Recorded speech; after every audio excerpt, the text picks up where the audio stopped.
పూర్వం ఒక పల్లెటూరులో భూషయ్య అనే రైతు ఉన్నాడు. అతనికి గోపాల్ అనే ఒక్కగానొక్క కొడుకున్నాడు. అయితే గోపాల్ మంచి తెలివిగలవాడు. బాగా చదువుతాడు. పల్లెటూరులో ఎంతవరకుందో అంతవరకు చదువుతాడు. బాగా చదవడం కారణంగా పై చదువులకు పట్నం పంపిద్దామనుకుంటారు భూషయ్య అతని భార్య. ఒకరోజు భూషయ్య, అరే నాయనా గోపాలం, నువ్వు మంచిగా చదువుతున్నావు. ఊళ్ళో వాళ్ళంతా నీ పిల్లాడు బాగా చదువుతున్నాడు అని అంటున్నారు. ఇక పల్లెటూరులో ఉన్నంత వరకు నువ్వు చదివావురా, పట్నం వెళ్ళి పై చదువులు చదువుకో అని అంటాడు. అప్పుడు గోపాలం, అదేంటి నాన్న, మన దగ్గర పై చదువులకెళ్ళి చదివేంత డబ్బు లేదు. నేను ఇక్కడే ఉండి మీతో పాటు వ్యవసాయం చేసుకుంటూ ఉంటాను నానా అని అంటాడు. అరే నానా, ఈ మట్టి బిసుక్కున పనెందుకురా నీకు? నాకంటే చదువు రాలేదు. ఈ వ్యవసాయం చేసుకుంటా ఉన్నాను. నీకు చదువు గట్టిగా అబ్బుతుంది. నువ్వు చదువులోనే ముందుకెళ్ళు నానా. నీకు తర్వాత పెద్ద ఉద్యోగం వచ్చాక ఇక్కడికే వచ్చి మాతో పాటే ఉందువు గాని అని కొడుక్కి నచ్చజెప్పి అతనికి ఉన్న 2 ఎకరాల పొలం అమ్మేసి కొడుకుని పట్టణానికి పంపిస్తాడు.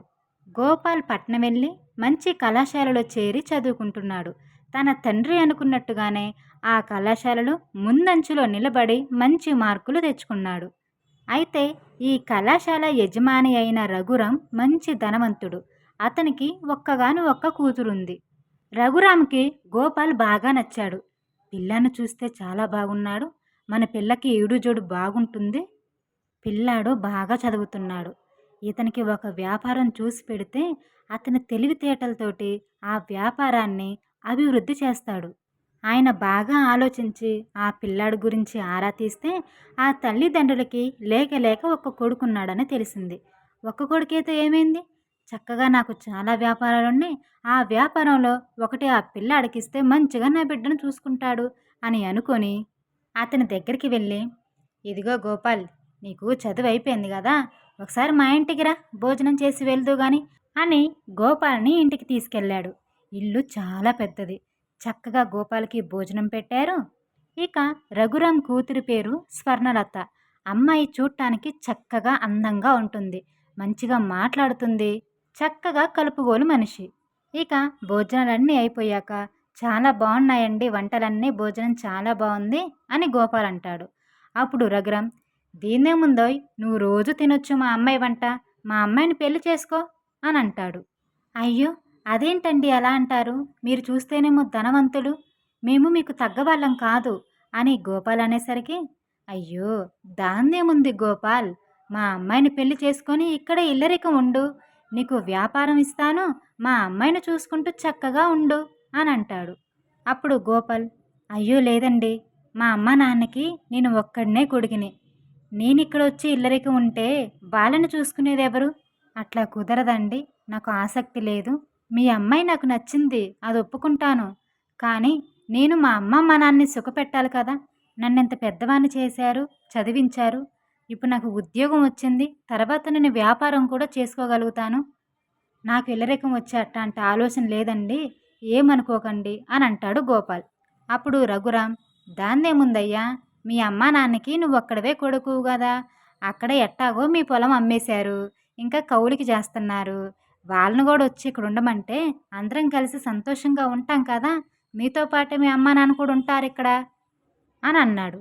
అప్పుడు గోపాల్, సరేనండి, మీరు చెప్పింది బాగానే ఉంది, మా అమ్మ నాన్న ఒప్పుకుంటే అప్పుడు చూద్దాంలే అని అంటాడు. ఇక గోపాల్ అలా అనేసరికి రఘురాం పల్లెటూరు వెళ్ళి భూషయ్యతో మాట్లాడతాడు.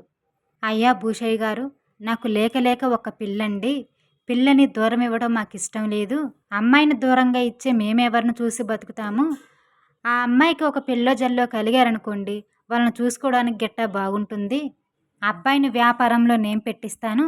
అతను చిన్న ఉద్యోగంలో ఉండాల్సిన అవసరం లేదు, అంత తెలివైనవాడు. మీరు కూడా వచ్చి అక్కడే ఉండండి, అందరం కలిసే ఉందాం అని అన్నాడు.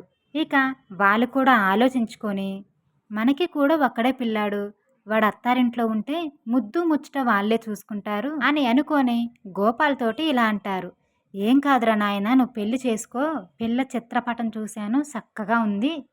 మీ మామగారు కూడా మంచి బుద్ధిమంతుల్లాగే ఉన్నాడు.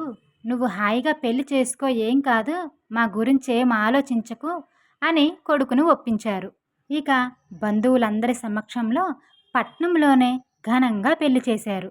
ఇక పెళ్లి తర్వాత 10 రోజులు భూషయ్య అతని భార్య అక్కడే ఉన్నారు. అంత గొప్పింటి వాళ్ళ మధ్య ఆ పట్నంలో వాళ్ళు ఉండలేకపోయారు. ఇక వీళ్ళేమనుకున్నారు, అప్పుడప్పుడు వచ్చి పిల్లవాడు చూస్తాడులే, ఇన్ని రోజులు చదువుకోవడానికి మనకు దూరంగా ఉండలా, అట్టనే ఉంటాడు, బాగానే ఉంటాడు, ఏముందిలే అని అనుకొని రఘురామ్కి, అయ్యా మేమిక్కడ ఉండలేకపోతున్నాము, మేము మా ఊరు వెళ్ళిపోయి మా ఇంట్లోనే ఉంటాము అని చెప్పి వాళ్ళు అక్కడి నుంచి వెళ్ళిపోయారు. ఇక తల్లిదండ్రులు వెళ్ళిపోయిన ఒక వారం 10 రోజుల తర్వాత గోపాల్కి కొంచెం బెంగ పట్టుకుంది. అది చూసిన రఘురాం అతని దగ్గరికి వెళ్ళి, ఏంటి గోపాల్, అట్టా బెంగ పడుతున్నావేంది, ఎందుకు అలా కూర్చున్నావు అని అడుగుతాడు. ఏం లేదు మామయ్య గారు, మా అమ్మా నాన్న ఊరెళ్ళారు కదా, అక్కడ ఎలా ఉన్నారా అని వాళ్ళ గురించి ఆలోచిస్తున్నాను అని అంటాడు. అప్పుడు రఘురాం ఒక పనివాణ్ణి పిలిచి, అరే ఇదిగో ఈ డబ్బులు 1000 వరహాలు, ఇవి తీసుకెళ్ళి ఊరిలో ఉన్న మా బావగారి చేతిలో పెట్టిరారా అని డబ్బులు అతనికిచ్చాడు.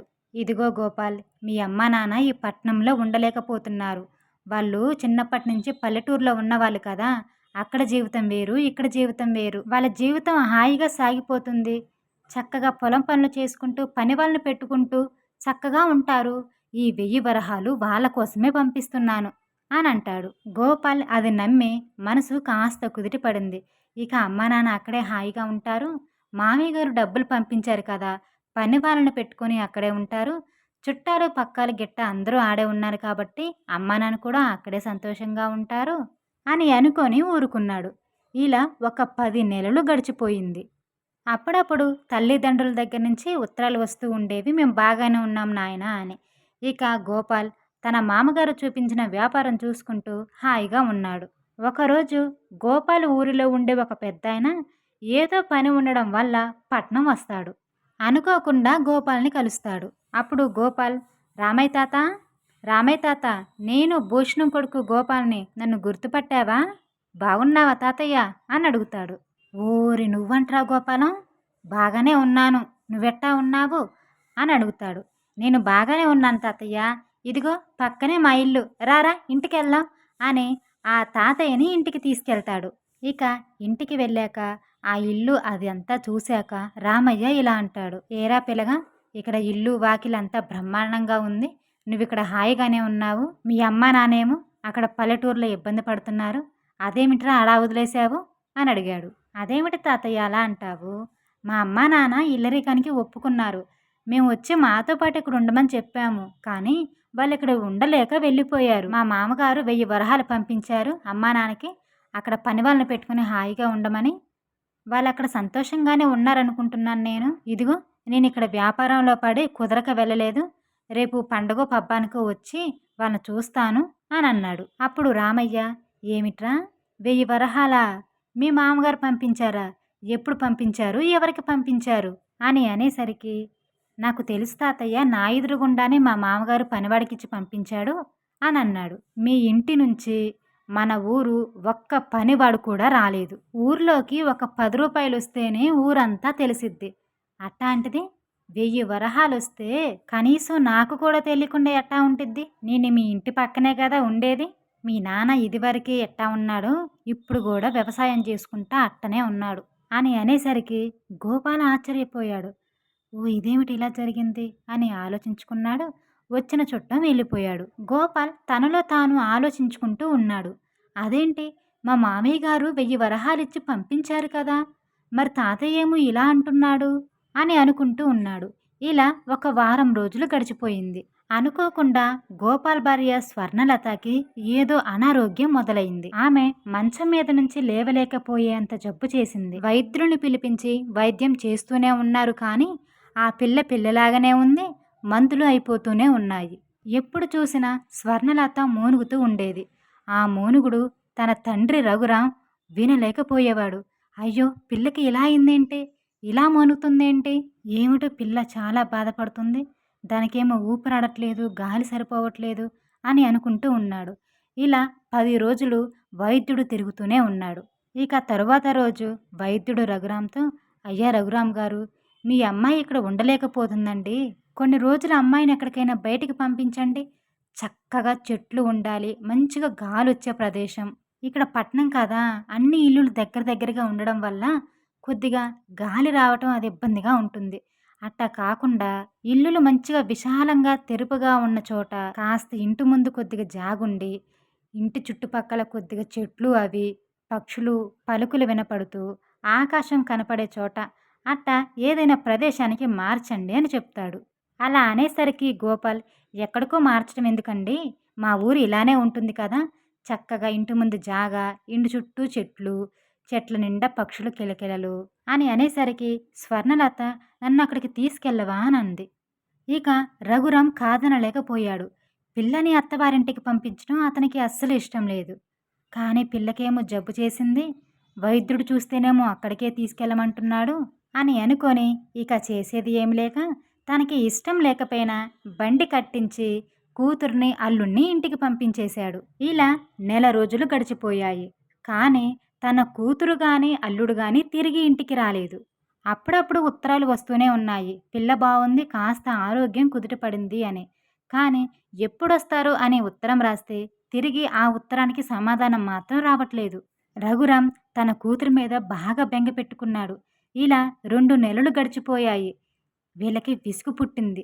ఇక అమ్మాయిని చూడకుండా ఉండలేక వీళ్ళు కూడా ఒక బండి కట్టించుకొని పల్లెటూరు వెళ్ళిపోయారు.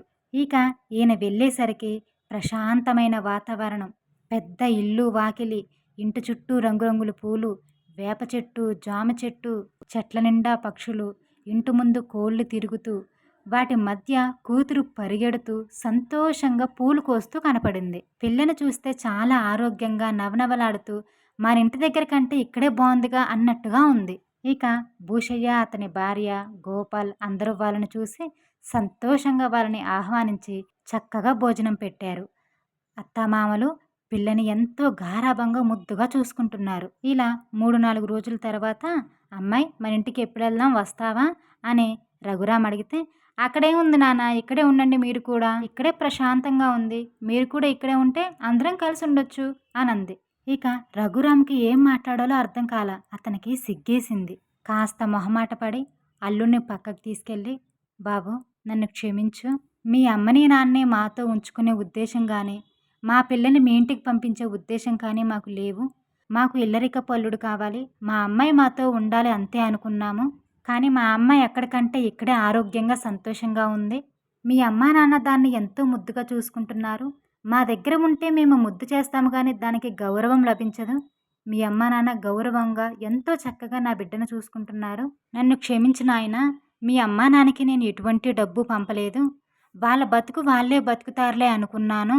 ఇంత మంచి కుటుంబాన్ని విడదీయాలని చూశాను నేను. నా బిడ్డ నాకు దూరమైతే తప్ప నాకు తెలియలేదు. నాకిప్పుడు బుద్ధొచ్చింది. నేను మీ ఇంట్లో ఉండనులే కానీ పక్కన ఏదైనా జాగ చూడు, మేము కూడా ఇక్కడే ఉండిపోతాము. అక్కడే మేము ఇల్లు కట్టుకొని ఉంటాము. మాకు ఇల్లరికపు అల్లుడొద్దు, మా అమ్మాయి మీ ఇంట్లోనే ఉంటుంది. కాకపోతే మా అమ్మాయిని మేము రోజు చూసుకుంటాము. ఒక పిల్లో పిల్లగాడో పుడితే చక్కగా పెంచుకుంటూ ఉంటాము అని అన్నాడు. ఇక వాళ్ళు అనుకున్నట్టుగానే ఒక స్థలం కొని మంచి ఇల్లు కట్టుకొని అక్కడే ఉన్నారు. కొన్ని సంవత్సరాల తర్వాత చక్కగా స్వర్ణలతకి పిల్లలు పుట్టారు. వాళ్ళమ్మ నాన్న వీళ్ళమ్మ నాన్న కలిసి పెంచుకుంటున్నారు. నెలకొకసారి గోపాల్ పట్నం వెళ్ళి వ్యాపార పనులు చూసుకొని తిరిగొచ్చేవాడు. ఇలా అందరూ కలిసి ఎంతో హాయిగా ఉన్నారు. ఈ స్టోరీ మీకు ఎలా అనిపించిందో కామెంట్లో తెలియచేయండి. నచ్చితే లైక్ చేయండి. ఇంకా ఇలాంటి మరిన్ని మోరల్ స్టోరీస్ కోసం మా ఛానల్ని సబ్స్క్రైబ్ చేయండి.